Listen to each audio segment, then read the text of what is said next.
வணக்க நேயர்களே, இன்னைக்கு சாட்டர்டேனால எல்லாரும் வீட்டில் இருக்கிறதுனால நான் இன்னைக்கு வீட்டில் வந்து அடை செய்ய போகிறேன். அடை எப்படி செய்யணும்னு பார்ப்போமா? வாங்க வீடியோக்குள்ளே போவோம்.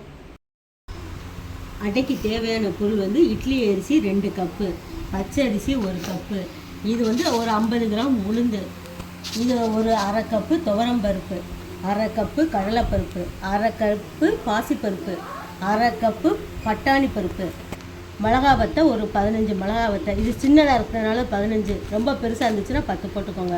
உரிச்ச பூண்டு, இவ்வளவு சோம்பு. இதை எல்லாத்தையும் தண்ணியில் வந்து கழுவணும். கழுவி 2 மணி நேரம் ஊற வச்சுட்டு ஆட்டுவோம். போட்டிருக்கேன். அரிசியில் வந்து உளுந்தை போட்டு ஊற போட்டுறணும். பருப்புகள்லாம் இப்படி தனியாக ஊற போட்டுறணும். இதிலே மிளகா வத்தில் ஊற போட்டுருங்க. இதுலேயே சோம்பையும் ஊற போட்டுருங்க. வெள்ளைப்பொடியும் போட்டுருங்க. இதை வந்து அரிசியை வந்து தனியாக அரைச்சிக்கிறணும். பருப்பை வந்து தனியாக அரைக்கணும். பருப்பை வந்து அரிசி ஆட்டி முடித்தோன்னா பருப்பை போட்டு ஆட்டுங்க. பருப்பு ரொம்ப நைஸாக ஆட்டக்கூடாது, கொஞ்சம் நெருன்னு இருக்கணும். இந்த விதத்தில் ஆட்டி கலந்துக்கிடுவோம். எண்ணெயை காய வச்சு கடுகை போடுறோம்.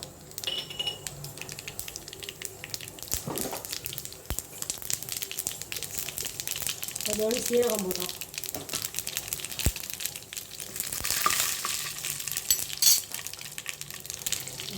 கடுகு சீரகம் பொரிஞ்ச உடனே தேங்காவை வந்து இப்படி கட் பண்ணி வச்சுக்கோங்க. துருவலா போட்டோம்னா தெரியாது.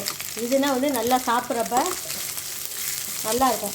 அதே நம்ம தோசையோடு சாப்பிட்றப்ப கடிச்சு சாப்பிட்றப்ப நல்லா டேஸ்ட்டாக இருக்கும். இதை ஒரு வதக்கிட்டு வெங்காயத்தை போடுங்க. வெங்காயத்தை வதக்குங்க.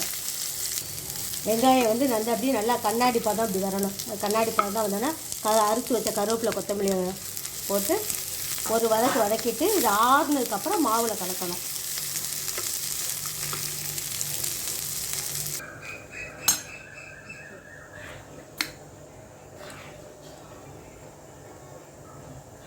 நேயர்களே,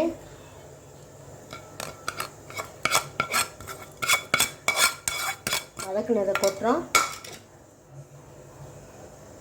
அரை டீஸ்பூன் பெருங்காயத்தூள் போடுறோம். தேவையான அளவு உப்பு போடுறோம். இந்த நம்ம அரைச்சி வச்சுருக்கோம் பார்த்தீங்களா, இந்த தண்ணியவே ஊற்றி கரைச்சிக்கிடுவோம்.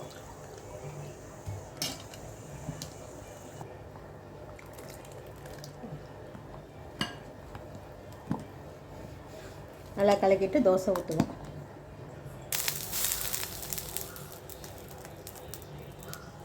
வெங்காயத்தை வச்சு எண்ணெய் ஊற்றி இப்படி தேய்ச்சிக்கிட்டிங்கன்னா அந்த வெங்காயம் வாடை நல்லா இருக்கும் தோசையில்.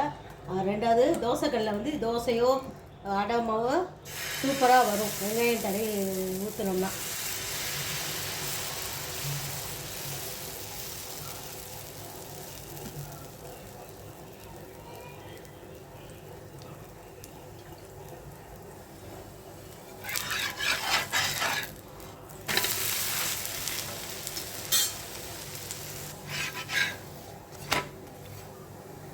அடை ரெடி ஆயிடுச்சு. நான் இந்த அடை மாவில்